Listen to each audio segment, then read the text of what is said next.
Reschedule చేస్తే వర్తించదు. Ration card ప్రామాణికంగా రుణమాఫీ. పంటల రుణమాఫీకి రాష్ట్ర ప్రభుత్వం మార్గదర్శకాలు విడుదల చేసింది. కుటుంబానికి 2 లక్షల వరకు రుణమాఫీ వర్తిస్తుందని వ్యవసాయ శాఖ స్పష్టం చేసింది. 2018 డిసెంబర్ 12 నుంచి 2023 డిసెంబర్ 13 వరకు తీసుకున్న పంట రుణాల బకాయిలకు మాత్రమే ఈ రుణమాఫీ వర్తిస్తుందని, రైతు కుటుంబం గుర్తింపునకు రేషన్ కార్డు ప్రామాణికమని తెలిపింది.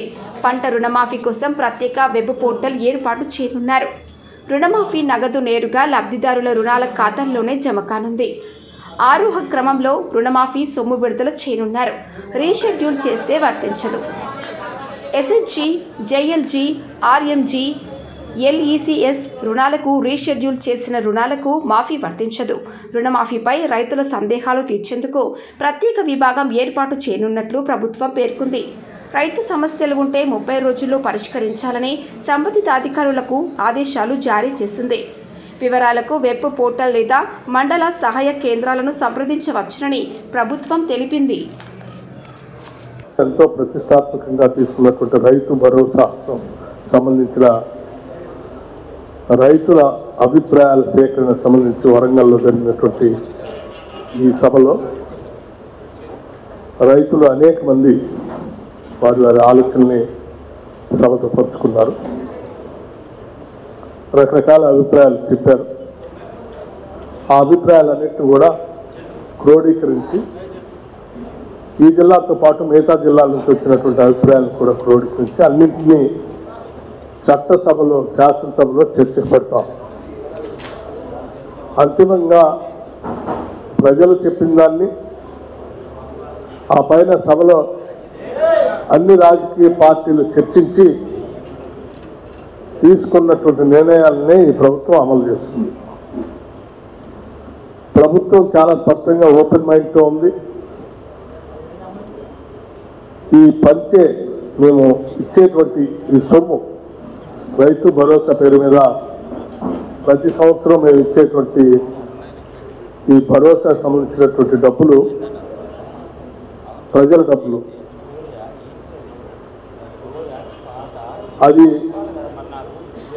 చివరికి ఈజీఎస్ ఎంప్లాయీస్, ఈజీఎస్ కూలీ వాళ్ళ దగ్గర నుంచి మొదలు పెడితే ఈ రాష్ట్రంలో ఉన్నటువంటి ప్రజలందరూ ప్రత్యక్షంగానో పరోక్షంగానో వాళ్ళు కట్టేటువంటి పన్నుల ద్వారా రాష్ట్ర ప్రభుత్వ ఖజానాకు వస్తున్నటువంటి సొమ్ము కాబట్టి ప్రజల డబ్బునే మేము రైతు భరోసా కింద రైతులకు ఇస్తున్నాం. కాబట్టి ఆ ఇచ్చే కార్యక్రమాలని ప్రజలందరూ అభిప్రాయాలు తీసుకొని మేమంతా ఒళ్ళు దగ్గర పెట్టుకొని వచ్చేటువంటి ఆదాయాన్ని జాగ్రత్తగా పోగేసి ప్రతి రూపాయిని ఆదా చేసి ఆ పంచే కార్యక్రమాన్ని కూడా ప్రజల అభిప్రాయాలకు అనుగుణంగా పంచాలనేటువంటి ఒక మంచి సంకల్పంతోనే ఈ కార్యక్రమాలు చేపట్టడం జరిగింది. మంత్రిమండలి సమావేశంలో రాష్ట్ర ముఖ్యమంత్రి రేవంత్ రెడ్డి గారు అందరి మంత్రులతో చర్చించిన తర్వాత ఒక ఉపసంఘాన్ని వేసి మంత్రిమండలికి సంబంధించినటువంటి క్యాబినెట్ సబ్ కమిటీ ద్వారా రాష్ట్ర వ్యాప్తంగా ఉన్నటువంటి అన్ని జిల్లాల పర్యటన చేసి అభిప్రాయాలు తెచ్చుకొని వచ్చి సభలో పెట్టి చర్చించి నిర్ణయం చేయాలని ఈ కార్యక్రమాన్ని తీసుకోవడం జరిగింది. ఇందులో మీ అందరూ తెలిసిందే, రాష్ట్ర వ్యాప్తంగా ఉన్నటువంటి వ్యవసాయ అభిమానులు, రైతు సోదరులు అందరూ కూడా ఎదురు చూస్తూ ఉన్నారు. ఏ అభిప్రాయాలు వస్తాయి, ఏం దొరుకుతాయి.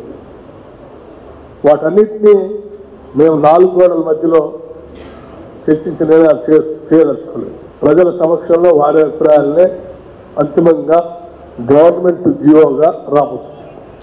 ప్రజల అభిప్రాయమే గవర్నమెంట్ జీవోగా రాబోతుంది. ఇది బహుశా ప్రజాప్రభుత్వంలో మేము తీసుకునేటువంటి ఒక చారిత్రాత్మకమైనటువంటి నిర్ణయంగా అని కూడా నాకు చెప్పడానికి ఎటువంటి సందేహం లేదు. వరంగల్ సంబంధించినటువంటి రైతాంగ సోదరులు, మీడియా మిత్రులందరూ కూడా చక్కగా సహకరించి దీంట్లో వారి అభిప్రాయాలు చెప్పినందుకు వారందరికీ నా హృదయపూర్వకమైనటువంటి ధన్యవాదాలు. అన్నిటిని ఏమన్నా రికవరీ చేసే అవకాశం ఉంటుందా? ఎందుకంటే కోట్ల రూపాయల దాదాపు 22,000 కోట్ల రూపాయలు అట్లా గుట్టలు ఫామ్ హౌస్లకే పోయినాయని మీ ప్రభుత్వం నుంచే చెప్తున్నారు. కాబట్టి అట్లాంటి రికవరీ చేసి మళ్ళీ ఆ ప్రజాధనాన్ని కాపాడే ప్రయత్నం చేస్తారా? మా ప్రభుత్వం చెప్పట్లేదు. ఆడిట్ శాఖకు సంబంధించినటువంటి వాళ్ళు మిగతా నిఘా సంస్థలు చెప్పినటువంటి వాస్తవం. కొండలు, గుట్టలు, రోడ్లకి, లేకపోతే రియల్ ఎస్టేట్ చేసినటువంటి వాటికి, ఇటువంటి అన్నిటికీ ఇచ్చి ప్రజాస్వామ్యాన్ని దుర్వినియోగం చేశారని లెక్కలు ఏజెన్సీ చెప్పిన ఏజెన్సీ చెప్పిన మాటలు పట్టుకునే అలా దూబరా కాకూడదు, ప్రజల ఆలోచనకు అనుగుణంగా చేద్దామని ప్రజల మధ్యకి వచ్చాం. నేను చెప్పాను కదా, అంతిమంగా ప్రజల అభిప్రాయమే గవర్నమెంట్ జీవోగా రాబోతుంది. ఇతర ఇంతకుముందు ఇచ్చినట్టు ఇన్పుట్ సబ్సిడీ అట్లాంటి వాటిపైన ఏమైనా దృష్టి సారిస్తుంది? అన్ని విషయాలు సబ్సిడీ ఇవ్వటం అనేది మేము ఆల్రెడీ స్టార్ట్ చేశాం కూడా. మేజర్గా ఏమొచ్చినాయి సార్? అంటే రైతుల నుంచి ఇప్పటి వరకు మీరు 4 మీరందరూ విని ఉంటాం, మీ అందరి సమస్యల్లో జరిగింది. నేను మళ్ళీ ప్రత్యేకంగా చెప్తే అవి నేను బయాస్గా చెప్పినట్టు ఉంటుంది. అందుకోసం మీడియా మిత్రులు అందరి సమక్షంలోనే ఈ అభిప్రాయ సేకరణ కూడా జరగాలని మీ అందరం కూర్చుంది. సార్, మీకు తెలిసిన విషయాలు కౌలు రైతులది మీరిచ్చినటువంటి హామీ మీ గతంలో కూడా దానిపైన సందిగ్ధ పరిస్థితులు ఉన్నా అసలు దాని అందుకోసం కౌలు రైతులకు సంబంధించి కూడా ఏ రకంగా చేస్తే బాగుంటుందని కౌలు రైతులని అడిగాం, రైతులు కూడా అడిగాం. దానికి సంబంధించి రకరకాల భిన్నాభిప్రాయాలు చెప్పారు. అవి కూడా నోట్ చేసుకున్నాం, వాటిని కూడా చర్చ పెట్టి చేస్తాం. Thank you.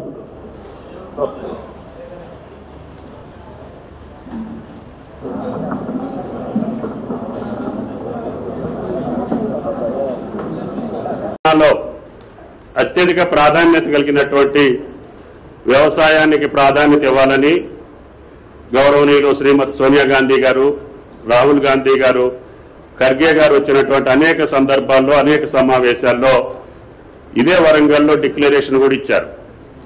వాటిని దృష్టిలో పెట్టుకొని ఈనాటి ప్రభుత్వం ముఖ్యమంత్రి గారి యొక్క ఆదేశాల మేరకి ఆ వాగ్దానాలు అమలు చేసేటటువంటి క్రమంలో రాష్ట్ర ప్రభుత్వం తీసుకున్నటువంటి ప్రధాన నిర్ణయాలు రుణమాఫీ, 2 లక్షలు రేపు ఆగస్టు నెలలోనే ఒకేసారి రుణమాఫీ చేయాలనేది ఒక భీష్మ ప్రతిజ్ఞ కింద ఆయన తీసుకున్నారు.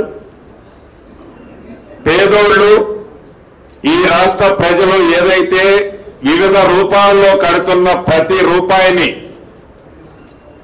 ఉపయోగపడే విధమైన నిర్ణయాలు తీసుకునే దాంట్లో కేబినెట్ మంత్రులుగానో, ముఖ్యమంత్రులుగానో, ఎమ్మెల్యేలుగానో, ఎమ్మెల్సీలుగానో మేమే పాలు పంచుకోకుండా మీ అందరి ఆలోచనలకు అనుగుణంగా ప్రతి నిర్ణయాన్ని తీసుకునే దాంట్లో భాగమే ఇది 4వ మీటింగు. ఉమ్మడి జిల్లాలో ఇవాళ 4వ మీటింగ్ జరుగుతుంది. 3 జిల్లాలు కంప్లీట్ అయ్యాయి. 10 జిల్లాల ప్రజల, రైతన్నుల ఆలోచనలకు అనుగుణంగా ఒరిజినల్ గా రైతులకు మరి పంట వ్యవసాయ యోగ్యమైనటువంటి భూములకు మనము రైతు బంధు ఇస్తే, రైతు భరోసా ఇస్తే జెన్యూన్ గా రైతులకు న్యాయం జరుగుతున్నటువంటి ఉద్దేశం కూడా మాకు వ్యక్తిగతంగా ఉంది. కమిటీ నుంచి కూడా అభిప్రాయాలు చాలా చోట్ల మరి డబల్ లబ్ధి జరుగుతుంది, కష్టం లేని వాళ్ళకి లబ్ధి జరుగుతుంది, వ్యవసాయం తీసి పంట పండించిన వాళ్ళకి ఎలాంటి న్యాయం జరగడం లేదనేటువంటి విన్నపాలు కూడా వస్తున్నాయి. కాబట్టి ఈ రోజు క్షేత్రస్థాయిలో రైతుల యొక్క ఒపీనియన్ అనేది చాలా ఇంపార్టెంట్. రైతులేందే రాజ్యం లేదు. ఎప్పుడు కూడా రైతు అనేవాడు ఇలా ఒక చేతితోటి ఒకరికి పెట్టాలి కానీ ఒకరిని చెయ్యి జాపి అడగకూడదు అని చెప్పి రాజశేఖర రెడ్డి గారు పదే చెప్పేవాళ్ళు. మళ్ళీ మిమ్మల్ని ఆ స్థాయికి తీసుకురావాలన్నది రేవంత్ రెడ్డి గారి లక్ష్యం. అందుకే ఆయన ఈ నిర్ణయం తీసుకునే ముందు మరి ఏదో నలుగురం 4 గోడల మధ్యలో కూర్చొని మనం మాట్లాడుకొని తీసుకోవడం కాదు, అందరి అభిప్రాయాలు కూడా సేకరించి వాటిని మరి న్యాయమైన వాటిని అందులోంచి మనం సెలెక్ట్ చేసుకుని వాటిని అమలు చేయాలనేది